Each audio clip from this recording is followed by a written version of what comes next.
વસ્તડી ગામે એક પ્રગતિશીલ ખેડૂત કે જે ખેડૂતનું નામ જ આમ તો સમ્રાટ છે, કે જેમની પાસે 500 વીઘા જમીન છે, એટલે એ ખેડૂત પણ સમ્રાટ જ કેવા છે. અને એવા સમ્રાટ ખેડૂતે આજે અમારી એશિયન એગ્રી જેનેટિકની આ સમ્રાટ કપાસની જાત વાવી છે.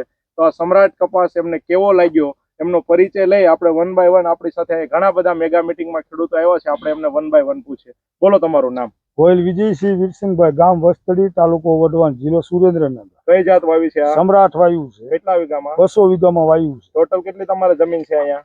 500 વીઘા જમીન. 500 વીઘા. ઓકે, એમાં 200 વીઘામાં. હા. કેવું લાગ્યું તમને? સારું લાગ્યું મને. કઈ રીતે સારું લાગ્યું? કોઈ બગાડ નથી એનો, અને ઊંચાઈ છે, જીંડવા સારા છે. ઓકે, જીંડવા સારા નથી. સુકારો બુકારો નથી આવતો. સુકારો પણ નથી. અત્યારે આજુબાજુમાં લગભગ આ 15 દિવસથી વરસાદ હતો તો બધા કપાસ સુકાણા, પણ આ ક્યાંય સુકાણો નથી. તો સારી લાગી. આ સારી લાગી. બિયારણ સારું લાગે છે. ઓકે, આવનારા સમયમાં તમે વાવો એવું તમને દેખાય છે? હા, ચોક્કસ. કપાસ જોવા આવ્યા હતા વિજયભાઈની વાડીએ.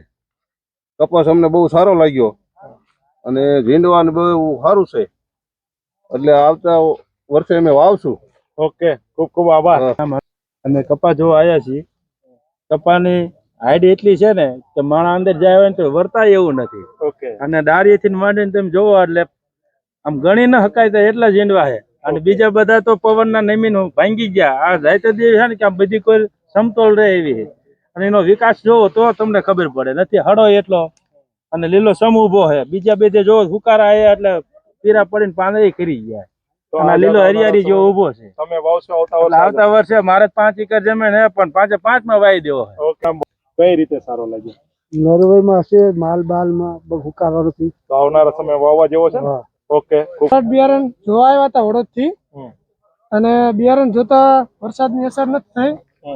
અને હું પણ એક ખેડૂત છું. આગામી સમયમાં નવું વાવેતરમાં સમ્રાટ વાવવાની ખૂબ આશા છે. મારું નામ? મારું નામ રાણા પ્રતાપસિંહ ઘનશ્યામજી, ગામ કારિયાણી. મીટિંગમાં બિયારણ જોવા આવ્યા હતા, પણ બિયારણ સારું છે. સારું છે. ઓકે, ગમ્યું ને તમને? ઓકે, ખૂબ. બોલો તમારું? બિયારણ જોવા આવ્યા હતા સમ્રાટ. સમ્રાટ ગમ્યું? આવતા વખતે વાવવાની. કઈ રીતે ગમ્યું છે? બતાવો, છોડ બતાવો તમે. ઊંચી હાઈટ છે, ઝીંડવા લીલો સમ છે. એટલા વરસાદમાં પણ લીલો છે, એટલો વરસાદ અને ક્યાંય ભાંગ્યો નથી પવન નો. તો આવનારા સમયમાં બીજા ખેડૂતોને ભલામણ કરી શકાય? હા સર. ઓકે, પણ સારી છે. ઓકે. અને વરસાદની કોઈ અસર નથી, ચૂસ્યાની પણ કોઈ અસર નથી. અને જુઓ, મેં એનું માર્કિંગ કર્યું છે. મારા હાથમાં તમે જોઈ શકો છો. કપાસિયા 9 છે. એની ગણતરી તમે કરો એટલે વજનમાં પણ સારું છે. ઓકે, એક ઝીંડવામાં 9 નીકળ્યા. હા, એક પેશીમાં. ઓકે. એટલે તમે જો આખામાં તમે ગણતરી કરો તો એ વજનના કેલ્ક્યુલેશનમાં વધારે છે. એટલે બધા કરતા સમ્રાટ સારી ગુણવત્તા વાળું છે, અને તમે વવાય એમાં કોઈ ઉપાધિ નહીં. ઝીંડવા મારા અંદાજથી લગભગ 90 ની આજુબાજુ તો ખરા જ. ઉદયશંકર બહુ સારો. કઈ રીતે બહુ સારો? ઓકે, ઝીંડવું મોટું છે. હા, મોટું. વિનાટ એકદમ રેડી છે ને? આવનારા સમયમાં કપાસ વવાય કે ના વવાય? ઓકે. આ સમ્રાટ કપાસ કેવો લાગ્યો? બહુ સારો હોય. આવનારા સમયમાં આ કપાસ વવાય કે ના વવાય? હા, વવાય. બીજા ખેડૂતોને ભલામણ કરી શકાય? ઓકે, કપાસ બહુ સારો છે. આની અંદર 90-95 જેવા ઝીંડવા છે. ઝીંડવાની સાઈઝ પણ મોટી છે, અને વીણવામાં પણ સારું છે. અને વરસાદ વધારે હોવા છતાં એ વરસાદની સામે ટક્કર લઈ શકે એવું બિયારણ છે.